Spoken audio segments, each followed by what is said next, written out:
This is me. This is my beloved wife, Sylvia. This is Sylvia's idea of sailing.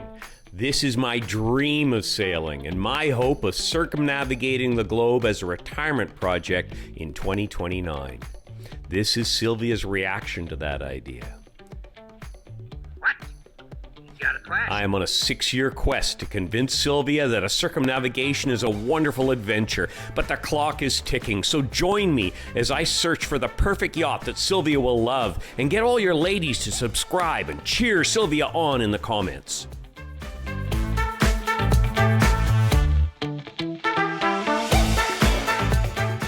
Welcome back to Naval Gazing at Camp David. This week we are heading back to beautiful France in the yards of Privilege Catamaran to have a tour of the stunning signature 510.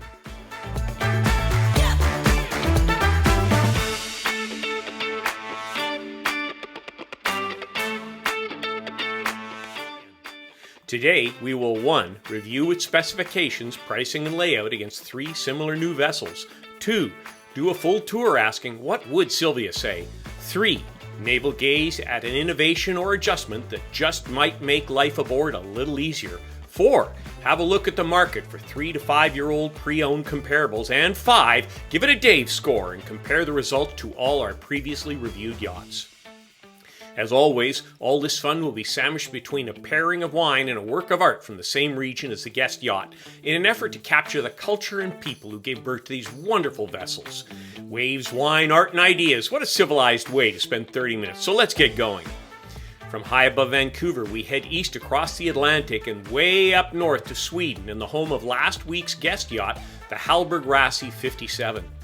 From here, we make a run down the west coast of France to the yards of Privilege Catamaran and this week's guest yacht, the Privilege Signature 510.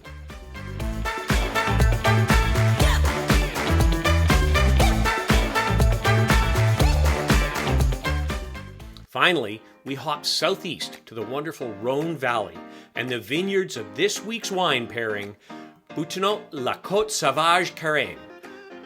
The Cru of Carême lies in the heart of the southern Rhone Valley, northeast of Orange. For this La Côte Sauvage, fully ripe Grenache and Syrah grapes are hand-picked from old bush vines on selected hillside slopes within Carême. The vineyards have the classic argilo-calcaire soil of limestone pebbles over clay, and the vines are harvested by hand. Vinified traditionally with only natural yeasts present on the grapes, followed by a long sauvage period with gentle remontage and manual pigeage, La Côte Sauvage is matured for 22 months in mostly old French oak barrels to develop great concentration, complexity, and finesse in the wine. This flagship Boutonneau label is a stunning bottle of Rhone red with elegance, persistence, minerals, and ripe fruit that will blow you away. The blend includes fully ripe, hand-picked old bush vine Grenache and Syrah grape, along with a bit of Mourvedre. Rich and savory with stony dark red fruits, it will stand up to a variety of roasted and grilled foods, from mushrooms to lamb and most anything from the kitchen. The Bonnetart's love affair with the Southern Rhone stretches back 3 decades. After years of locating gems and selling wines, the company purchased a winery and vineyards above the village of Carême, just northeast of the town of Orange. In all, it owns 7 vineyards planted to old vine Grenache, Noir, Syrah, Mourvedre. They have been instrumental in reviving other traditional varieties, and they practice time-honored Rhone winemaking techniques in their cellars. And best of all, they make delicious, affordable wine. Wine Spectator gives it 92 points, describing it as focused, featuring raspberry and boysenberry palate de fruit notes, carried by graphite spine, with flashes of fruitcake and red licorice skittering through. Frankly ripe, but with a freshness for balance. Oh, that is just... Anyways, let's go have a look at that boat. Cheers.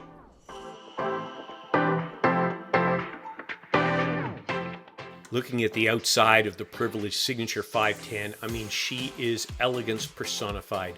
That beautiful plumb bow, the sleek lines, that fantastic owner suite, the mother of all owner suite, full beam in a catamaran, hull to hull. absolutely spectacular. And then, of course, you have that incredibly sheltered upper bulkhead-mounted mid-helm. So you've got full communication down into the cockpit and, across the boat, great visibility. Now they've got hard tops and full enclosures. It really is quite something. And of course, you have a real glass front windshield. The chair up there is incredibly comfortable.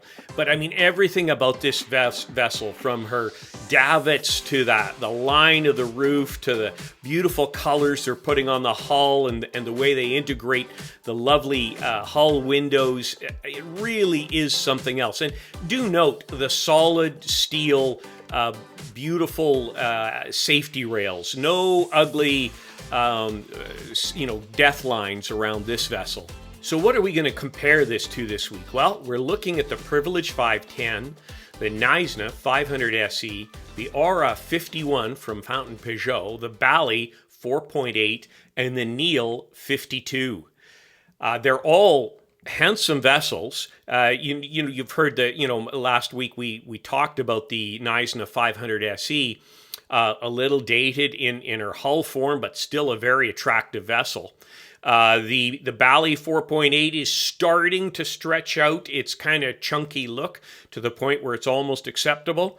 And all the others are beautiful, but there is one that stands out, and that is definitely the profile of the handsome Privilege 510.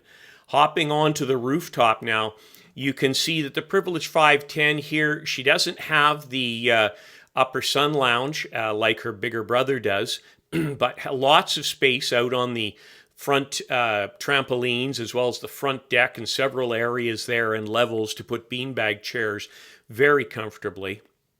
The Naisna 500 SE, something similar. The Naisna, though, has those aft sunroofs that slide open. You'll recall on the aft part of the bimini there. They're quite nice, giving some airflow and sunlight to the cockpit.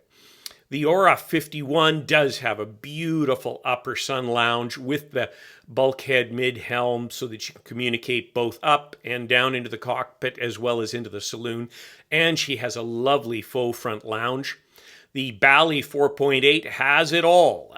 It is a full fly bridge, which some will like, some won't. I've heard comments from some experienced sailors that actually do like a full fly bridge. Certainly it isolates you a bit from downstairs, but it gives you incredible visibility, especially through shallow waters.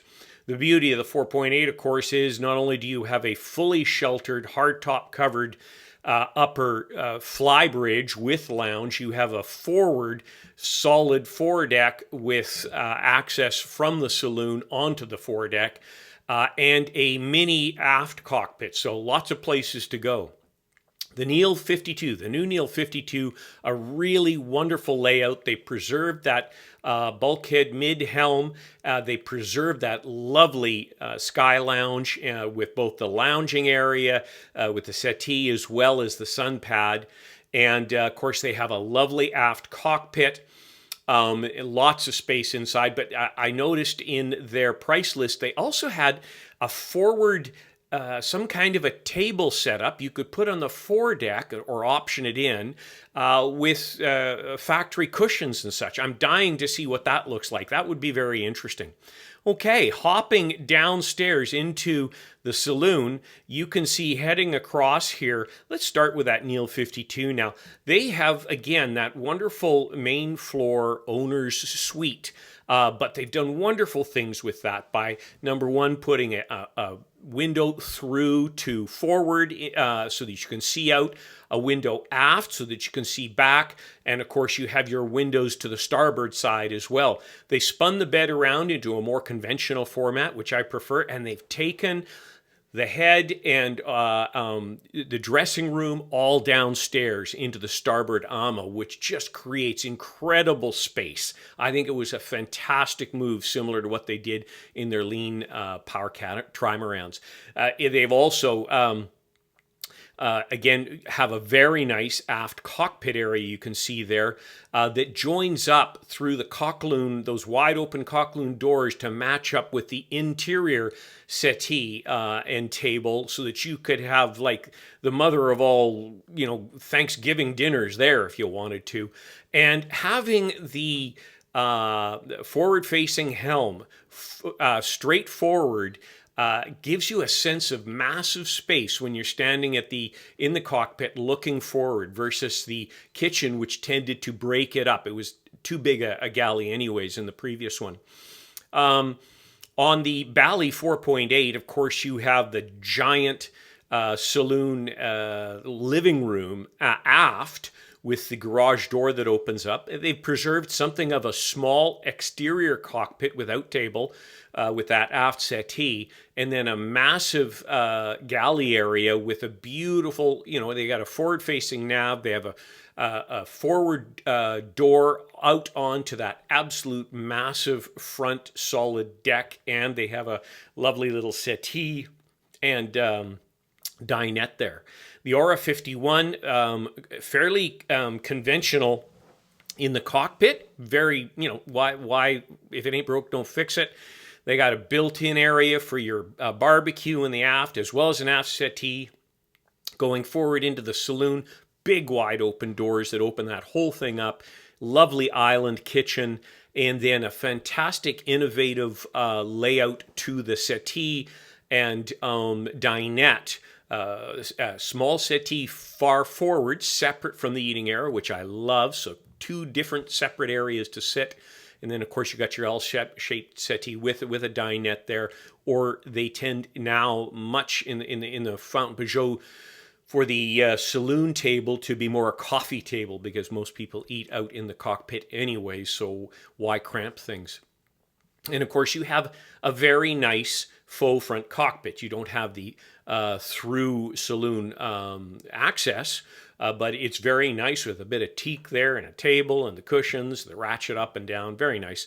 The 500 SE, again, a lovely vessel, a little crowded and dated in its layout, but executed beautifully. I really can't say much more than that about it. The Privilege 510.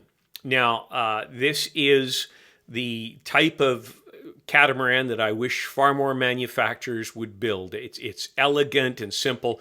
Their layout in the cockpit, very nice. I really do like that port side mid bulkhead helm.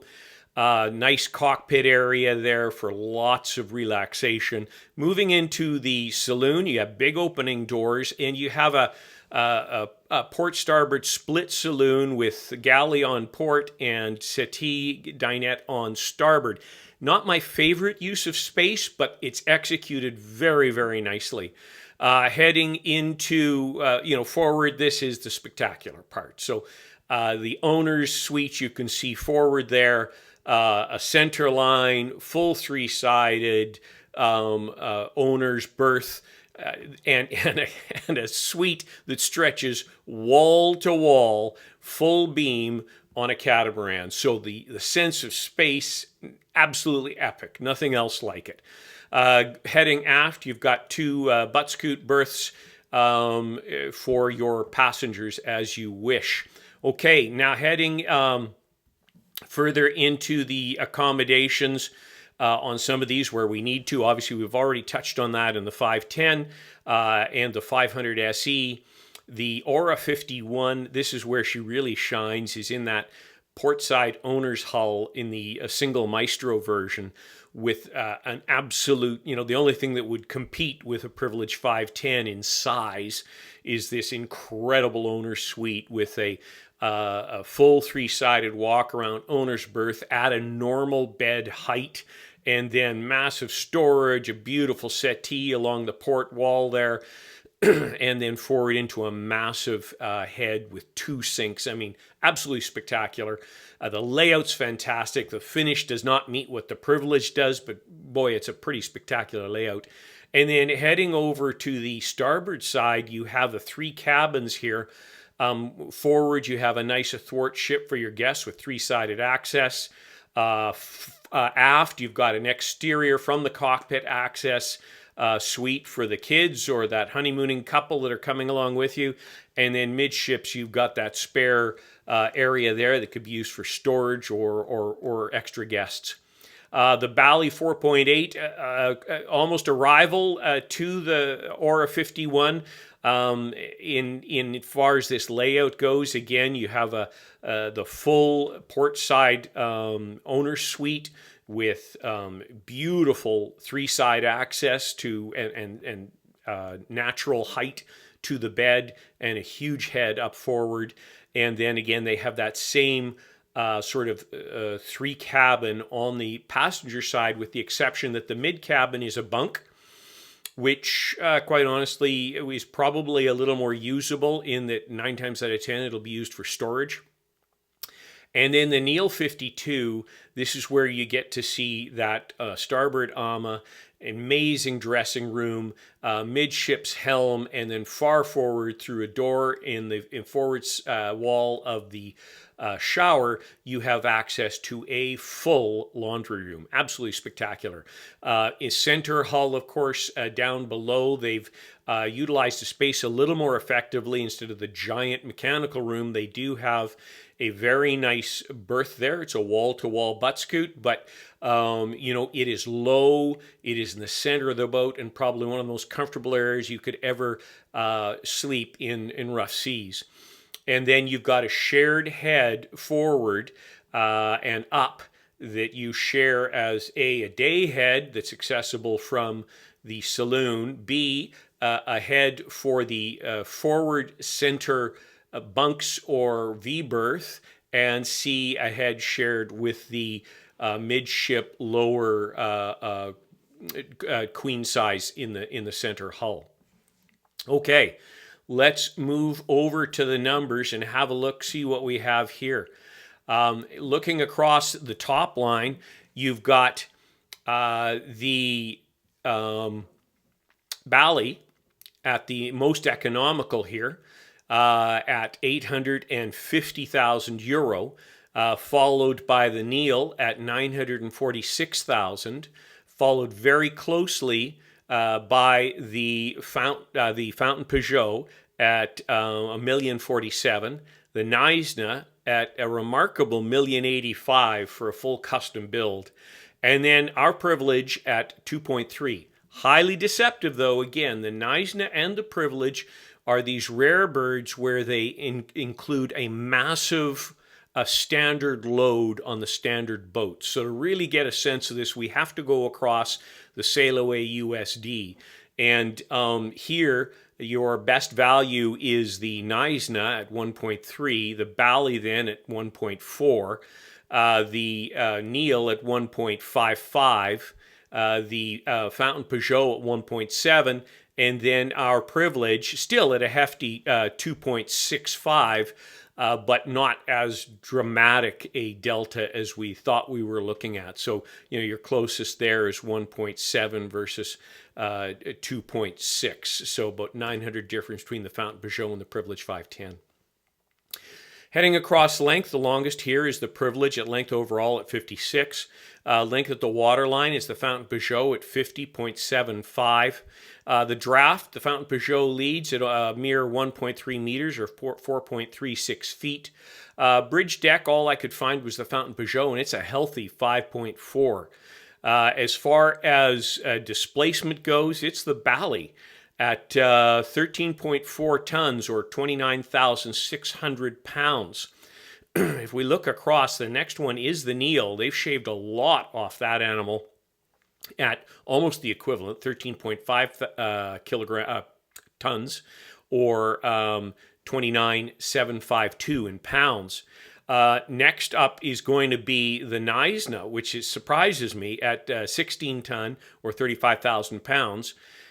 And then another surprise, the Privilege, which isn't that much heavier than Naisna at 16.8 tons or 37,000 pounds. And then the big girl on this one, which again surprised me, was the Fountain Peugeot at 18.1 tons or 39,900 pounds. So as we head down to power, the Privilege leads the pack with twin 80s. Everybody else is sort of 57, 60, or 60 horsepower, with the Neil, the difference here having a single engine at 110. The tankage, it's the Bally at 1,000 and 1120 fuel and fresh water. Next one to it is the Fountain Peugeot at 900 each. And then it's the Privilege at 800 and 600 fuel and fresh water. Heading down into the data that I hope you are bothering your brokers and manufacturers for. Interior area, exterior usable area, interior enclosed storage volume, exterior locker volume, and then total fridge capacity, total freezer capacity. Really, all I could find here was fridge and freezer capacity, and the leader here, of course, is the Bally with a ginormous fridge capacity, 308 liters each of fridge and freezer. Okay, let's head over now to the more technical information. Looking across at the hulls, here's another surprise. As far as hull quality, you've got to give it to the Naisna. They have vacuum infused pure vinyl ester on a foam sandwich with e-glass. That's a heck of a hull. Everyone else is basically, foam core. They're all foam core with a vinyl ester outer or a vinyl ester coating, epoxy coating, and a predominantly polyester inner and solid polyester hull below the waterline. So Naisna, more and more looking like a heck of a deal. Looking at indicators of power, sail area to displacement, actually in all these indicators of performance, it is the Neil 52 that takes it right across the board. So sail area to displacement is 31. The next closest one is 23, and that's the Bally. 22.7 is next for the Fountain Peugeot, 22 for the Privilege, and then 20 for the Naisna. Displacement to hull length or heaviness, again, it's the Neil, it's the least at 119.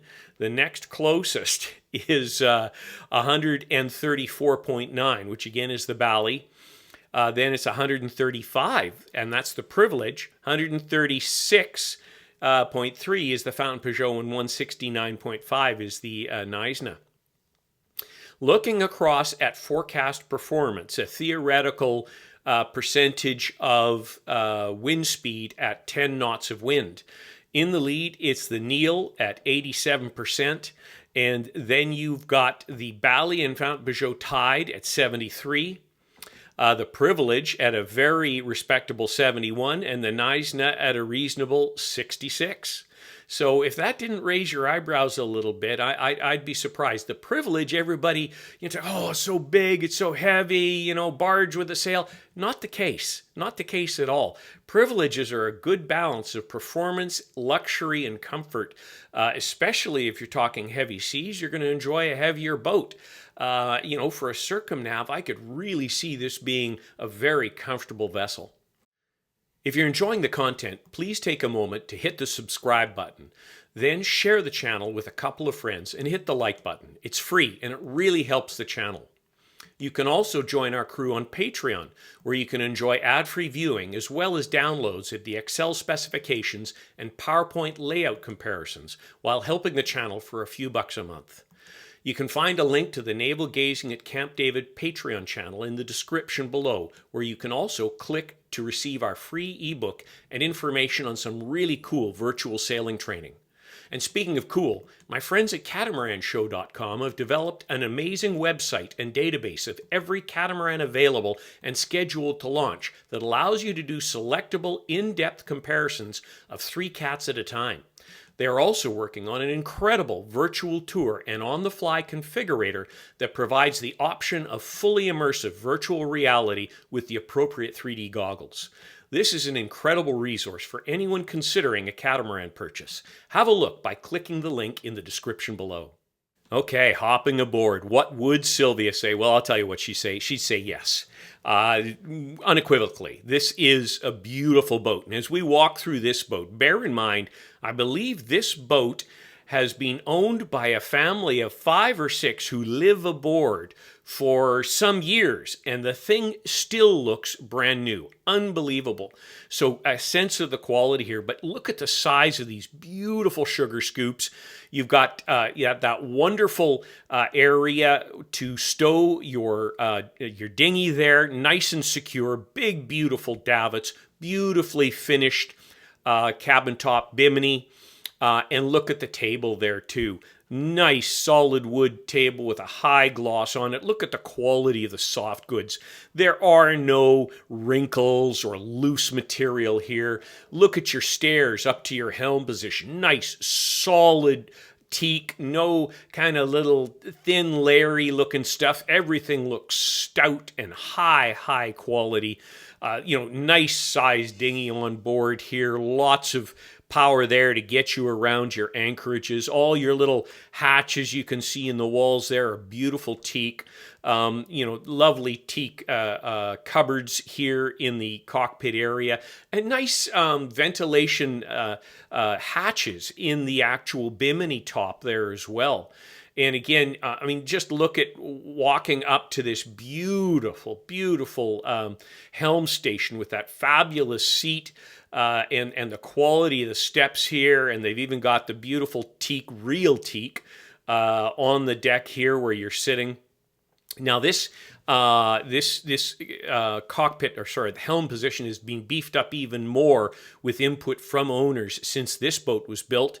Nice stout winches, all within easy reach of you sitting in the helm here. Nicely separated as well, so your ropes don't get tangled. Nice rope bins, line bins there.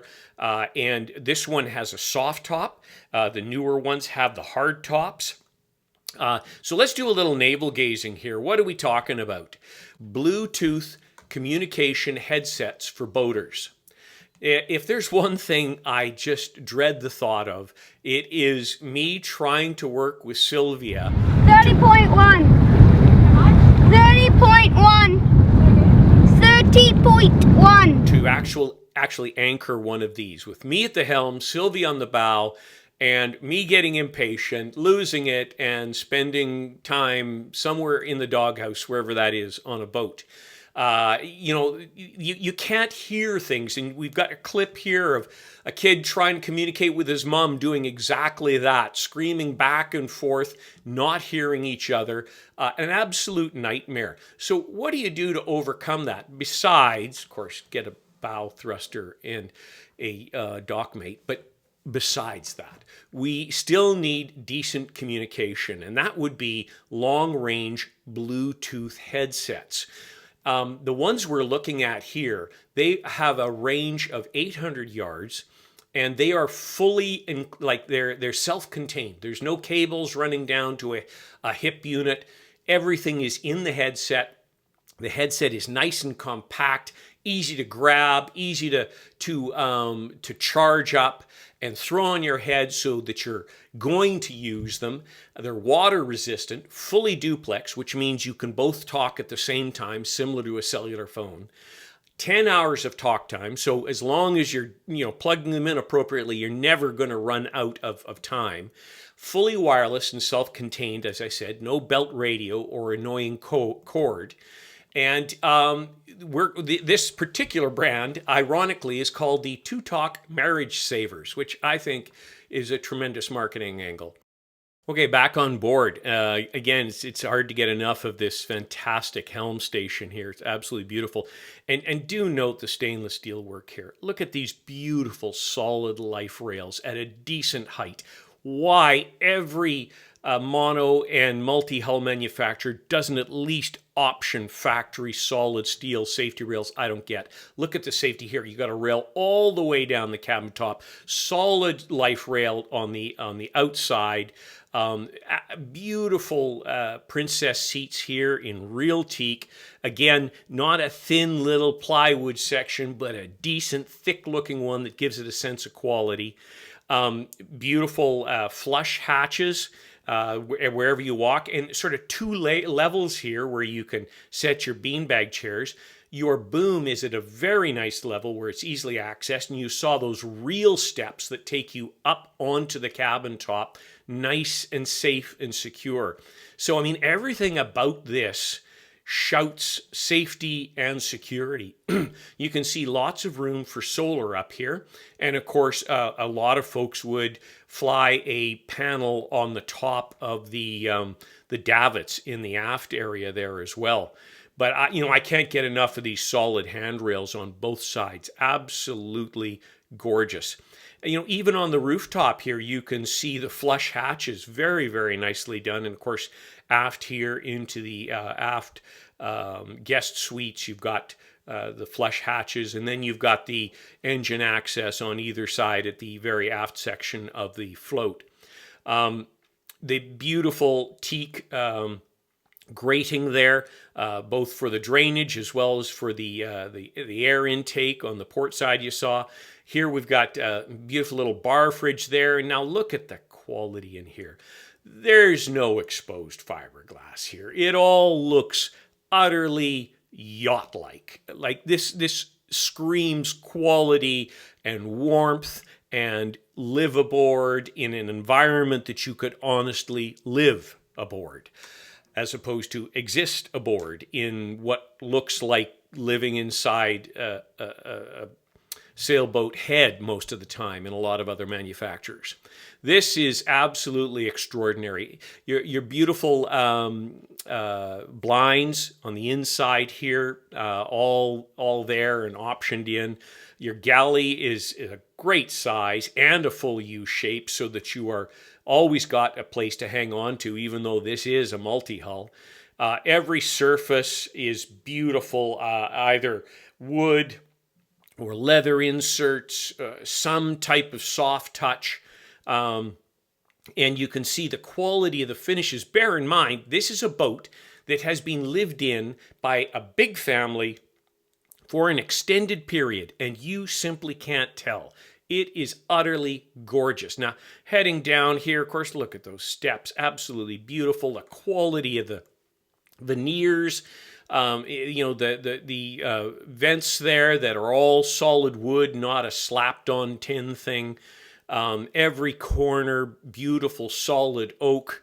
It absolutely is gorgeous. You can see the inset stainless steel strips there, the quality of the handrail coming down, the inset lighting, the quality of the door hardware wrapped in leather. I could go on. And here is your aft bunk for guests. Lots of stowage under the bunk. Here is your head for your guests, and what a beautiful head it is. Real glass doors. And that was the shower, and then you have the head across on the other side. So again, it's a dry head and a shower separate, so that you get maximum utility out of the whole thing. Every trim piece here is soft touch. There's no ugly, exposed, fared fiberglass. Your bathroom remains your bathroom, and you don't feel like you're living in your shower stall like you do on some other boats. Even the hardware in here, the beautiful teak grates on the floor, lending just that touch of quality. It's just not that expensive to do, and it just gives a sense, a perception of solidity and quality. And again, look at that door hardware. Absolutely gorgeous. The vents you quickly saw there on the starboard side, all in wood. And coming back here to, in this case, this is not the full beam master. You have an athwartship, two athwartships, and two buttscoots. But your athwartship here, lots of sunlight, lots of ventilation, full access up either side, so that I don't have to disturb Sylvia getting out of this, and then forward into an absolutely gorgeous head with a rainfall shower head in that shower stall. Absolutely fantastic. A nice use of mirrors here too, which I did see it in another vessel recently, but it's kind of unusual that you're seeing that extensive use of mirrors in the hallways, it does, I'm surprised not a lot of people do it, because it certainly opens up, gives a sense of space that you simply can't get any other way. Nice little shelves for magazines and stuff there on the privacy door. Look, did you see the hardware for even the lift up to get to your emergency exit there under the stairs? The hardware is just built like a brick privy. Beautiful soft goods here on the interior. Nice Corian countertops. Of course, fiddles everywhere you look. Even though you're in a catamaran, they're making sure that nothing's rolling around and spilling around. The quality of your fixtures, your taps and sinks, absolutely gorgeous. Here we are down in the other hull where you actually have additional fridge and freezer storage. And then again, a mirror to the other hull that we looked at here. We're back in the aft guest suite. Beautiful shades there that drop down over the windows properly. So you can put them up, put them down. You don't have to find a stowage area. That's the one thing that blew my mind with Outremer. They have those pull-off solid blackout shades that go over the windows. You got to find a place to stow them. I can't quite figure that one out.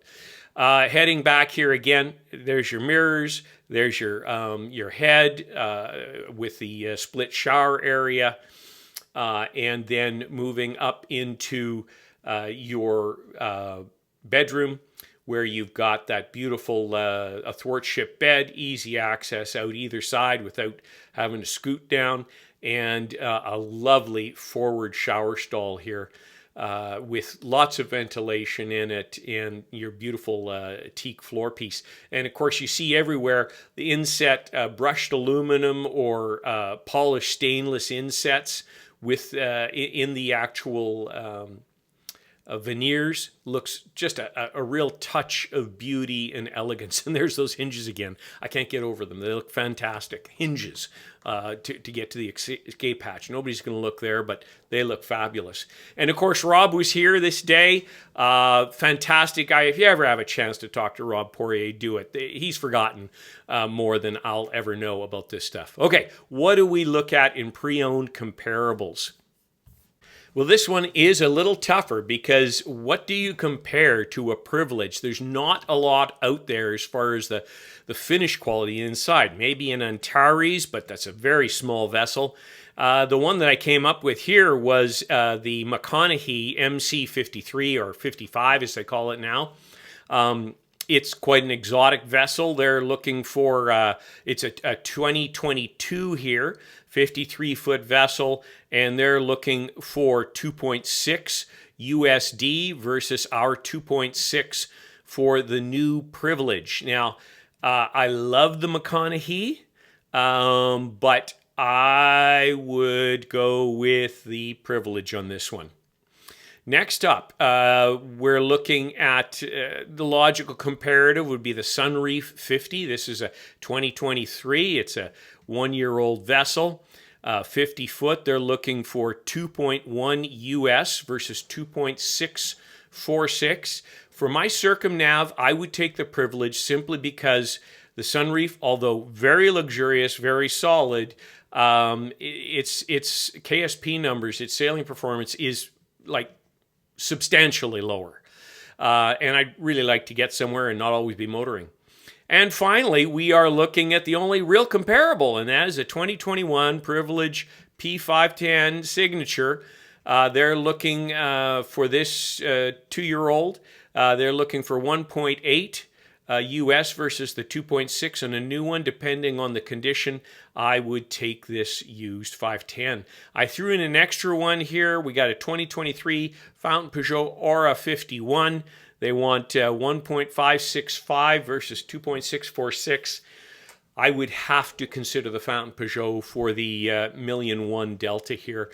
It's nowhere near as beautifully finished. I'd have to overlook some annoyances there, but it does have a fabulous layout, and its performance numbers aren't desperately bad. They're less than the Privilege, but not bad.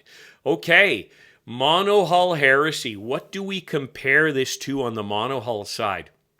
Well, first up is a Jeannot 65, a 2022, remembering that we're adding 20% to the length to allow for the same living space internally on the monohull as we have on the Catamaran. So this is a 2022 Jeannot 65, an absolutely spectacular boat, hard top, the whole shebang, but they want 3.35 for this. Nope, I'd be going with my Privilege for 2.646, brand spanking new.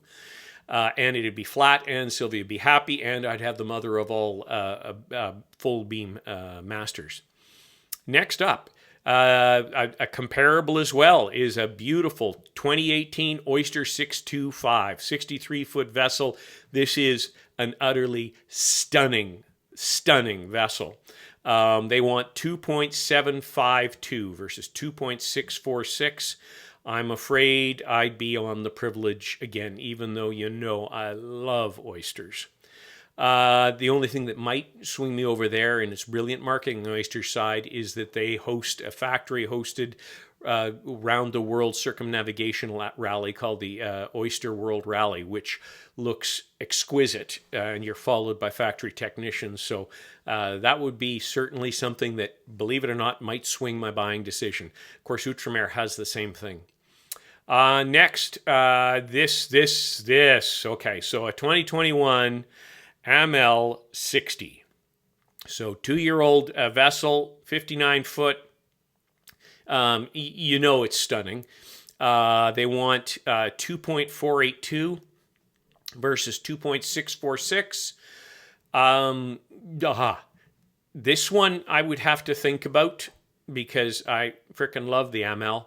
And this particular one, I might even be able to get Sylvia to forgive the healing because just the way you helm this vessel.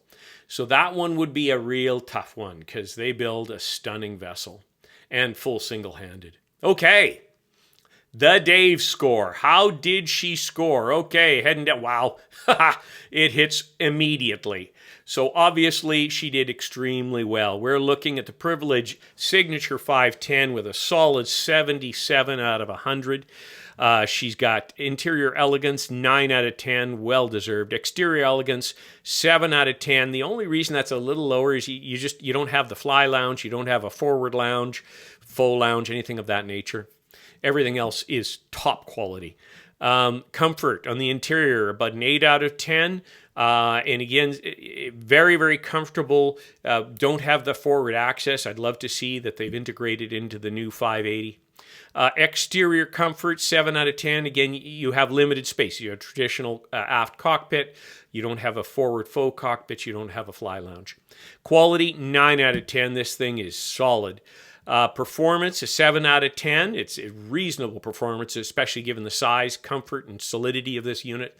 Lazy Sailor, a 7 out of 10. It probably should be an 8, given the way everything comes back to that helm. Condo, 8 out of 10. Really comfortable. This is home.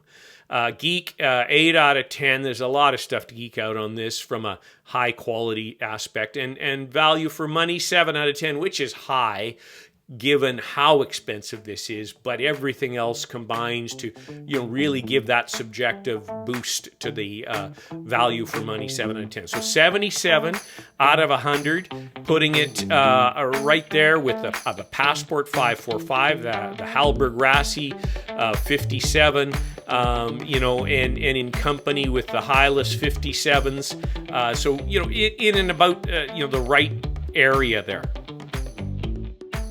For our Art of the Region this week, we're looking at Patrick Maire, Vallée du Rhône 2020. Patrick Maire is a self-taught French painter, a landscape painter. He revisits the different neo-impressionist styles with undeniable talent. His favorite themes are mainly the Breton and Norman coasts, as well as emblematic Paris.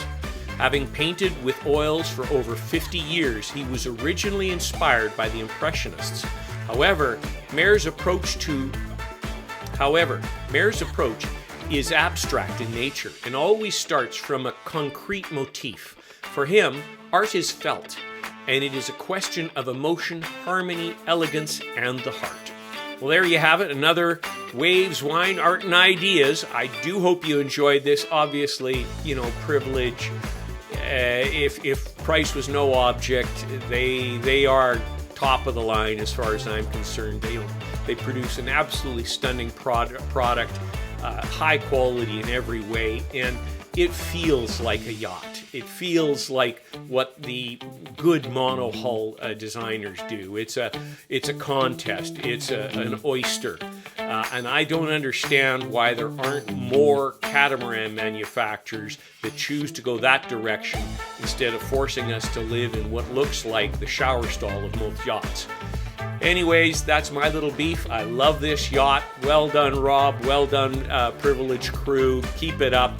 I'm hoping you've got a 46, 47 in the works that I might just be able to afford one day. Have a great week. We'll see you next week. Cheers.